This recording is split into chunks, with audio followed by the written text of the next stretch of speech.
Dados nacionais da plataforma SaferNet mostram que as denúncias de crimes de ódio na internet estão aumentando. No primeiro semestre de 2022, ano de uma das eleições mais polarizadas da história brasileira, houve perto de 24 mil registros de postagens com algum tipo de violação dos direitos humanos, um crescimento de 67% comparado ao mesmo período do ano anterior. O alvo principal desses ataques são as mulheres negras. O Entrevista Brasil Tempo Presente vai analisar agora o discurso de ódio praticado nas redes e a ameaça que isso representa à convivência democrática.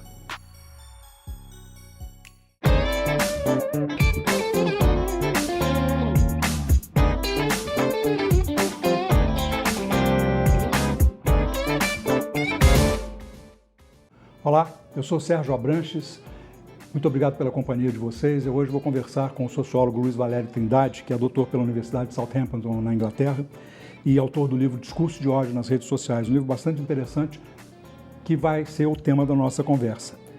Luiz Valério, obrigado pela sua presença para conversar conosco aqui. Obrigado, eu que agradeço a oportunidade de falar com a sua audiência e para mim é uma grande satisfação. Luiz Valério, uma das coisas que eu achei interessante no seu livro, que é todo ele interessante, diga-se de passagem, foi o fato de que você olha as raízes históricas e sociais de uma parte importante do discurso de ódio, sobretudo no que diz respeito ao racismo e ao machismo, né?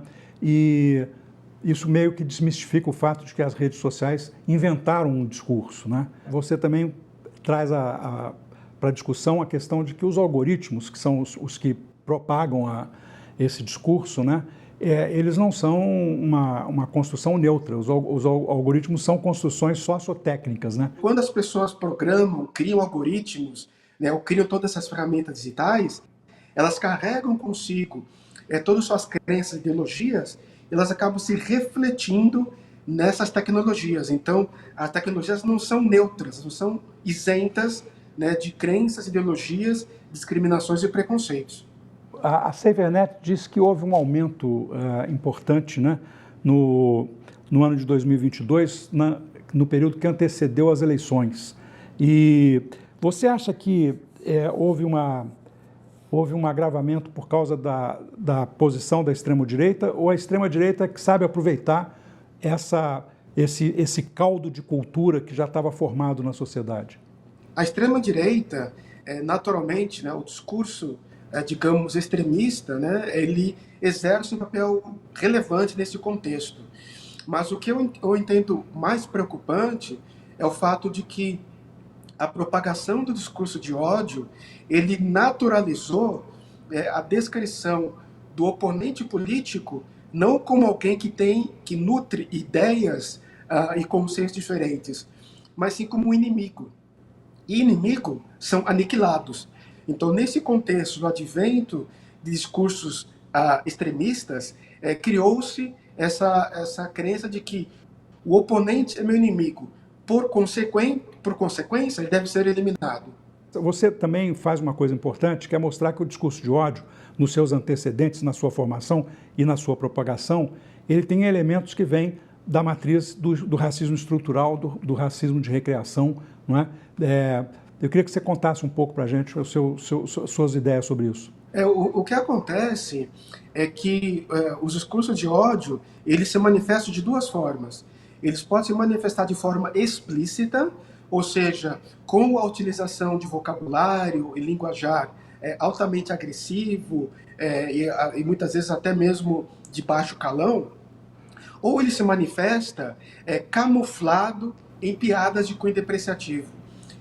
E isso é uma estratégia discursiva muito particular, eu diria até perversa, porque por se tratar de uma forma de comunicação socialmente aceita, ou seja, recitar piadas, isso torna muito conveniente para os agressores transmitirem ideias preconceituosas através de piadas. Então isso torna muito conveniente e de tal forma que a pessoa que se engaja nessa prática, aos olhos da sociedade, não parece flagrantemente racista, discriminatória, homofóbica, misógina e assim por diante. Você tem visto a discussão sobre regulação das plataformas, né? Regulação das redes. Você acha que isso terá um papel na diminuição da frequência com que os algoritmos propagam essas linguagens de ódio? Sem sombra de dúvidas. O debate em torno da regulação das plataformas de redes sociais, eu diria que ele está chegando no Brasil até de forma um pouco atrasada, porque esse é um debate que já circula aqui na Europa e também nos Estados Unidos já há vários anos, ainda não se avançou tanto quanto poderia, mas é de fundamental importância. Esse discurso de ódio que a gente observa nas redes hoje, como você diz no seu livro, disse aqui, ele tem raízes, né, históricas e sociais. Houve momentos em que o discurso de ódio aflorou com maior frequência antes do advento das redes, ondas de discurso de ódio que são provocadas por que tipo de causa? As plataformas e redes sociais, elas não criaram ódio, então isso é importante esclarecer. Né? O ódio é um sentimento que está presente na sociedade, né, desde sempre, digamos, né? Mas o que eu observei de forma muito clara é que o advento dessas tecnologias, a partir de meados dos anos 2000, e as primeiras plataformas surgiram em 2004.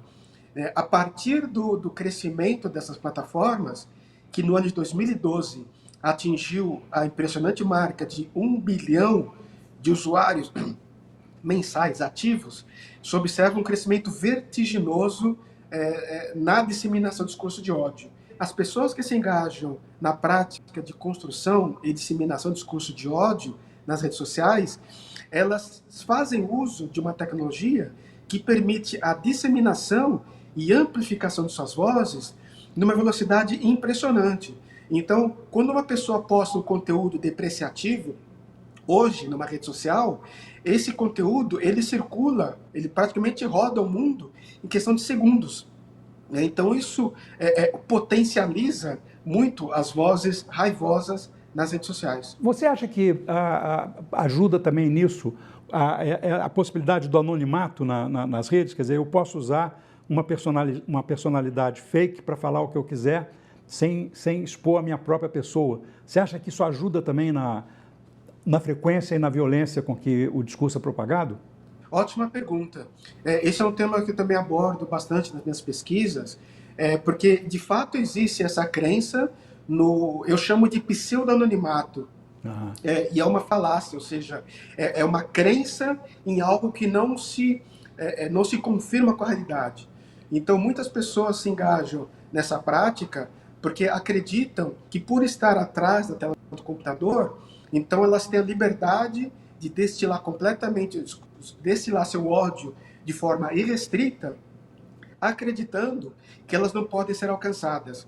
Mas por que eu digo que isso é uma falácia e é uma pseudo-crença, né? Uma pseudo-realidade? Então, eles acreditam que estão protegidos pelo anonimato, mas, se for necessário, né, por uma ação judicial, por exemplo, é possível localizar essas pessoas. O Luiz Valério, consolidou-se ao longo da história na sociedade essa mentalidade que naturaliza o racismo, naturaliza o machismo, não é? E para quebrar a mentalidade não basta transformar na estrutura, você precisa também de transformar a mente das pessoas, né? Você precisa de atingir essa mentalidade, né? Você acha que a educação tem um papel que não está cumprindo nesse ponto?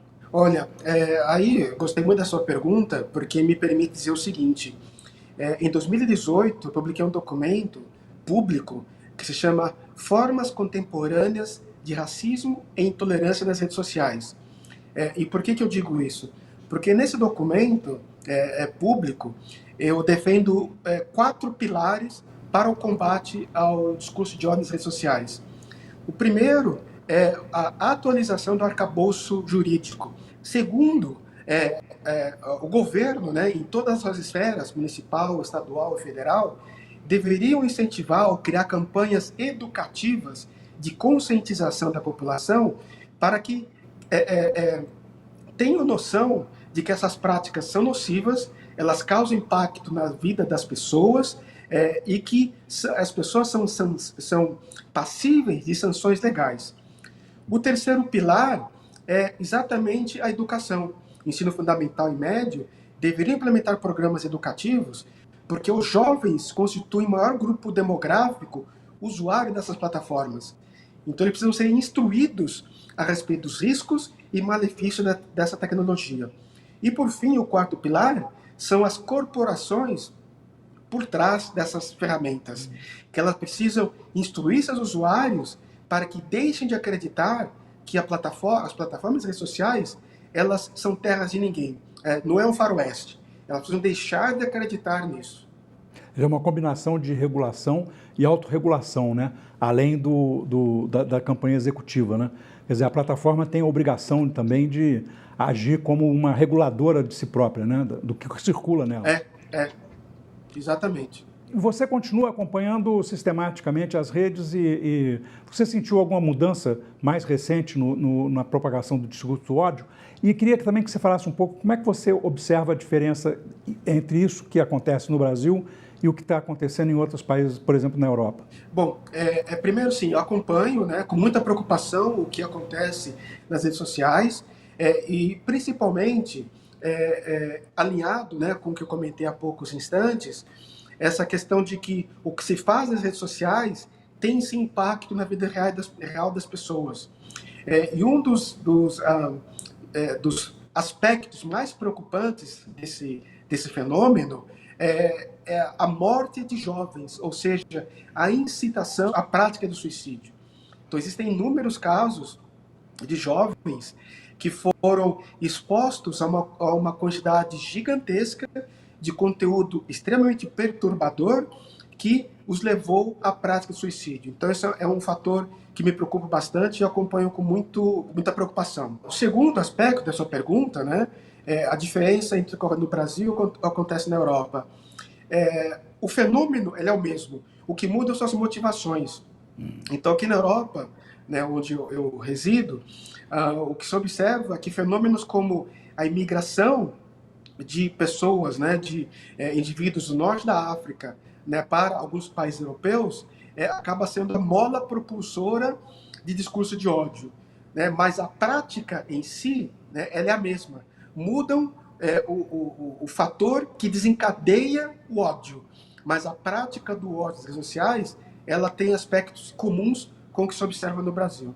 Você muda o alvo, mas a forma de ataque é a mesma, né? Exatamente. Nosso tempo está chegando no final, mas eu queria que você comentasse. Você está vendo algum avanço nessa busca de regular as redes de tal forma que a linguagem do ódio seja contida? Olha, o que se observa é que uma das formas mais efetivas de, entre aspas, sensibilizar essas corporações gigantescas por trás das plataformas é no aspecto econômico-financeiro. Uhum. Então, teve um movimento nos Estados Unidos, né, há poucos anos, do Stop Hate for Profit, ou seja, vamos parar de lucrar com ódio. Na Alemanha, tem uma legislação muito severa que pune as plataformas em até 50 mil euros por propagar discurso de ódio. Então, são práticas, né, com cunho financeiro, econômico, que acabam fazendo com que essas corporações se movimentem de forma mais célere para combater esse ódio. Mas deveriam fazer não só motivadas pelo aspecto financeiro, mas também em preocupação com o bem-estar da sociedade. Precisam de ter mais noção do bem-estar coletivo, né? Do interesse coletivo, ao invés de procurar só o seu próprio. Olha, Luiz Valério, ficaria conversando com você aqui mais uma hora. Foi uma conversa muito boa e acho que a gente precisa continuar esse debate, obviamente, porque ele é muito forte, importante e tem esse aspecto importantíssimo que você levantou, que é o fato de que pode a violência migrar do ódio da rede para a violência na sociedade, né? Muito obrigado, viu, por conversar com a gente. Foi muito, muito bom mesmo conversar com você e também dialogar com a sua audiência. Até mais.